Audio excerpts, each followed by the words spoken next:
ಶಾಸ್ತ್ರಿಗಳೇ, ನೀವು ಹೇಳಿದ್ದು 100ಕ್ಕೆ 100 ಸತ್ಯ. ಪ್ರೀತಿ, ವಿಶ್ವಾಸ ಹಾಗೆ ನಂಬಿಕೆ ಎಲ್ಲಿರುತ್ತೆ ಆ ಸಂಬಂಧ ಬಹಳ ಚೆನ್ನಾಗಿರುತ್ತೆ. ಅದನ್ನು ಬಹಳ ಅರ್ಥೈಸಿ ತಿಳಿಸ್ಕೊಟ್ರಿ ಇವತ್ತಿನ ಕಾರ್ಯಕ್ರಮದಲ್ಲಿ. ಈ ವಾರದ ವಿಶೇಷತೆಯನ್ನು ತಿಳಿಸೋದಾದರೆ ಶಾಸ್ತ್ರಿಗಳ ಮುಂದೆ ಏನೇನಿದೆ? ಹೌದು, ಈ ವಾರದಲ್ಲಿ ನಾವು ಪ್ರಮುಖವಾದ ಪರಿವರ್ತನೆಗಳನ್ನು ಕಾಣ್ತೀವಿ. ಗಮನಿಸಿ, ನಾಳೆ ದಿವಸ ಬಹಳ ವಿಶೇಷವಾದದ್ದು ಸೂರ್ಯನ ಸಂಕ್ರಮಣ ಕಾಣ್ತೀವಿ. ಮಿಥುನ ರಾಶಿಯನ್ನು ಪ್ರವೇಶ ಮಾಡ್ತಾನೆ ಸೂರ್ಯ.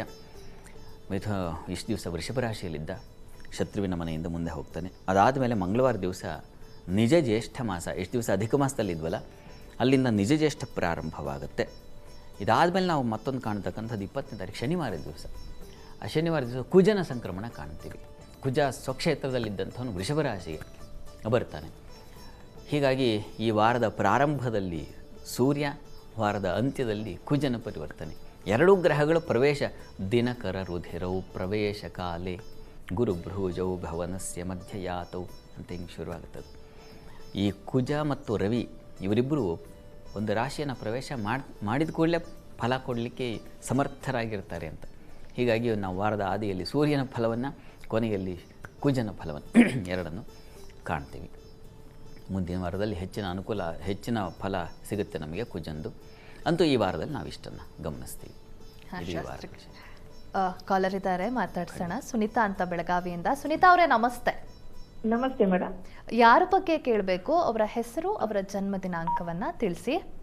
ನಮ್ಮ ಮಗನ ಬಗ್ಗೆ ಕೇಳ್ಬೇಕ್ರಿ. ಮತ್ತೆ 15/9/2004. 15/9/2004. ಪ್ರಶ್ನೆ: ಮಗನ ಹೆಸರು? ಮಗನ ಹೆಸರು ಓಂಕಾರ ಅಂತೇಳಿ. ಓಂಕಾರ. ಹುಟ್ಟಿದ ಸಮಯ? ಹುಟ್ಟಿದ ಸಮಯ ಬುಧವಾರ ಸಂಜೆ 7:45. ಓಕೆ, 7:45 ಅಲ್ವಾ? ಸಂಜೆ. ಓಕೆ, ಪ್ರಶ್ನೆ ಕೇಳಿ.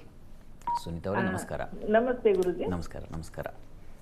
ನಮ್ಮ ಮಗನ ಭವಿಷ್ಯ ಬಗ್ಗೆ, ಮತ್ತೆ ಈಗ ಜಾಬ್ ಮಾಡ್ತಾ ಇದ್ದಾನೆ. ಆ ಜಾಬು ಬಿಡಬೇಕು ಅಂತ ಬಹಳ ಟಾರ್ಚರ್. ಆ ಜಾಬ್ ಬಿಟ್ಟು ಬೇರೆ ಜಾಬ್ ಬಿಡಬೇಕು ಅಂತ ವಿಚಾರ ಮಾಡ್ತಾ ಇದ್ದಾನೆ. ನಾವೇ ಜನವರಿ ತಿಂಗಳೊಳಗೆ ವೇಟ್ ಮಾಡು, ಜನವರಿ ತಿಂಗಳ ಮುಂದೆ ಬಿಡುವಂತ ಹೇಳಿದೀವಿ. ಮುಂದೆ ಅವ್ರ ಭವಿಷ್ಯ ಮತ್ತು ಸೇವಿಂಗ್ ಒಟ್ಟ ಮಾಡ್ತಾ ಇಲ್ಲ ಗುರುಜಿ. ಎಷ್ಟು ಬಂದಟ್ಟೆಲ್ಲ ಖರ್ಚೆ ಮಾಡಿಬಿಡ್ತಾನೆ. ನೋಡೋಣ ಕಾಲ ಹೇಗೆ, ಮುಂದೆ ಭವಿಷ್ಯ ಹೆಂಗೆ ಅಂತ ಕೇಳಬೇಕಾಗಿತ್ತು. ಗೊತ್ತಾಯ್ತು ಪತಾಪ, ನಿಮ್ಮ ಆತಂಕ, ನಿಮ್ಮ ದುಗುಡ ಅರ್ಥ ಆಯಿತು. ನೋಡೋಣ ಅದಕ್ಕೆ ಉತ್ತರ ಏನು ತೊಡಕಿದೆ, ಅದಕ್ಕೆ ಪರಿಹಾರ ನೋಡೋಣ. ನೋಡಿ, ಇವ್ರದ್ದು ಮೀನ ಲಗ್ನವಾಗಿದೆ. ಲಗ್ನದಿಂದ ಕರ್ಮಾಧಿಪತಿ ಗುರು ಚಂದ್ರಯುಕ್ತನಾಗಿ, ಪ್ರತಿಭಾಸ್ಥಾನದ ಅಧಿಪತಿಯಾದ ಚಂದ್ರನ ಯುಕ್ತನಾಗಿ ಅಲ್ಲಿ ಸಪ್ತಮದಲ್ಲಿರೋದು ತುಂಬ ಒಳ್ಳೆಯದು. ಜಾಣ್ಮೆ ಇದೆ ಅವರಿಗೆ, ಇಲ್ಲ ಅಂತ ಹೇಳಲ್ಲ. ಈಗ ಪ್ರಸ್ತುತ ಅವರಿಗೆ ರಾಹು ದಶೆಯಲ್ಲಿ ಈಗ ನಡೀತಾ ಇರತಕ್ಕಂಥದ್ದು ಶನೈಶ್ಚರನ ಕಾಲ ನಡೀತಾ ಇದೆ. ನೋಡಿ, ಇವರಿಗೆ ಶನೈಶ್ಚರ ಚಂದ್ರಕ್ಷೇತ್ರದಲ್ಲಿ ಬುದ್ಧಿಸ್ಥಾನದಲ್ಲಿ ಶನಿ ಇದ್ದಾಗ ಏನಾಗುತ್ತೆ, ಸ್ವಲ್ಪ ತುಂಬ ಗೊಂದಲದ ವಾತಾವರಣ, ಫ್ಲಕ್ಚುಯೇಷನ್ಸ್ ಆಗ್ತಕ್ಕಂಥದ್ದು, ಒಂದು ಸ್ಥಿರ ಬುದ್ಧಿ ತಪ್ಪಿ ಹೋಗ್ತಕ್ಕಂಥದ್ದು, ಆಲಸ್ಯ, ನಿದ್ರಾಹೀನತೆ ಇವುಗಳನ್ನೆಲ್ಲ ಹೇಳುತ್ತೆ. ಹೀಗಾಗುತ್ತೆ. ಇದಕ್ಕೆ ನೋಡಿ, ಆಂಜನೇಯನ ಪ್ರಾರ್ಥನೆ ಮಾಡಲಿಕ್ಕೆ ಹೇಳಿ. ಪ್ರತಿ ಶನಿವಾರ ಆಂಜನೇಯ ಸನ್ನಿಧಾನಕ್ಕೆ ಹೋಗಿ ಒಂದು ಅಭಿಷೇಕ, ರುದ್ರಾಭಿಷೇಕವನ್ನು ಮಾಡಿಸ್ಲಿ. ಆ ತೀರ್ಥ ಸೇವನೆ ಮಾಡೋದು ತುಂಬ ಒಳ್ಳೆಯದು. ಆಂಜನೇಯನ ಕೃಪೆ ಎಲ್ಲಿದೆ ಅಂದರೆ ಆ ತೀರ್ಥದಲ್ಲಿದೆ. ಅದನ್ನು ಅವರು ಸೇವನೆ ಮಾಡಬೇಕು ಪ್ರತಿ ಶನಿವಾರ 2028 ಅಲ್ಲಿಯವರೆಗೆ ಇದನ್ನು ನಿರಂತರವಾಗಿ ಮಾಡಬೇಕು. ಅಲ್ಲಿವರೆಗೂ ಈ ಭಕ್ತಿ ಇರುವಷ್ಟು ಕಾಲ ಅವರಿಗೆ ಸ್ವಲ್ಪ ಹಿನ್ನಡೆ, ತೊಡಕು ಉಂಟಾಗ್ತಾ ಇರುತ್ತೆ. ಹೀಗಾಗಿ ಆಂಜನೇಯನಿಗೆ ಹೋಗಿ ಬಂದರೆ ಪ್ರತಿ ಶನಿವಾರ ಆಮೇಲೆ ಒಂದು 6 ತಿಂಗಳಲ್ಲಿ ನಿಮಗೆ ಅದರ ಬಲ, ಅದರ ಫಲ ಎರಡೂ ಗೊತ್ತಾಗುತ್ತೆ. ಆಮೇಲೆ ಸರಿ ಹೋಗುತ್ತೆ, ಯೋಚನೆ ಮಾಡಬೇಡಿ. ಆಮೇಲೆ ಮುಂದೆ ಚೆನ್ನಾಗಿದೆ ಜೀವನ. ಈ ಶನಿ ಕಾಲ ಇರುವವರೆಗೆ ಸ್ವಲ್ಪ ಇವರಿಗೆ ವ್ಯತ್ಯಾಸ ಆಗುತ್ತೆ. ಆನಂತರ ಬುಧ ಪ್ರಾರಂಭವಾಗುತ್ತೆ, ಆಗ ತುಂಬ ಚೆನ್ನಾಗಿದೆ. ಯೋಚನೆ ಮಾಡಬೇಡಿ, ಒಳ್ಳೆಯದಾಗಲಿ.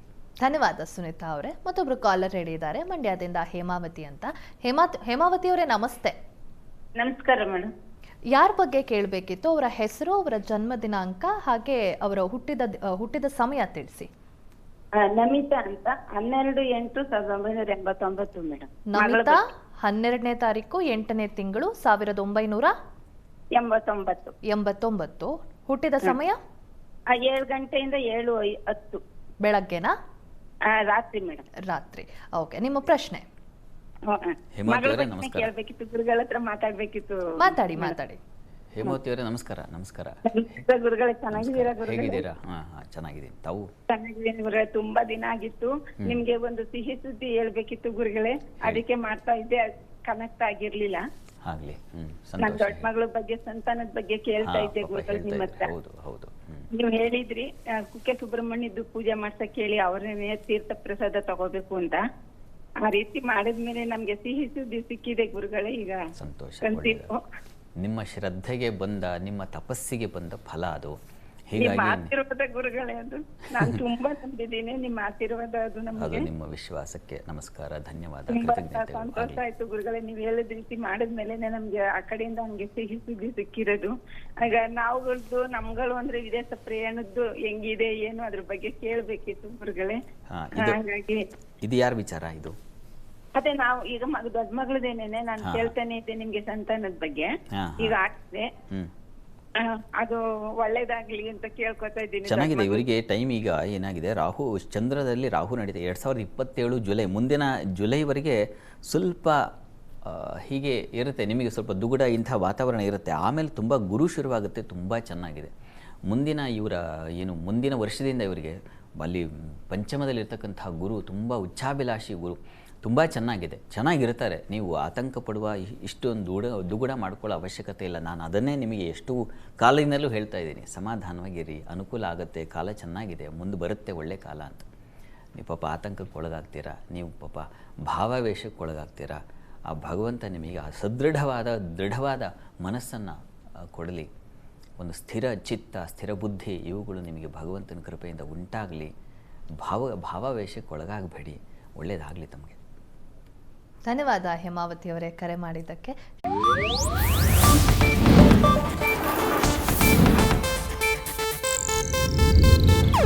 ಇದು ಏಷ್ಯಾನೆಟ್ ನ್ಯೂಸ್ ನೆಟ್ವರ್ಕ್ ಪ್ರಸ್ತುತಿ.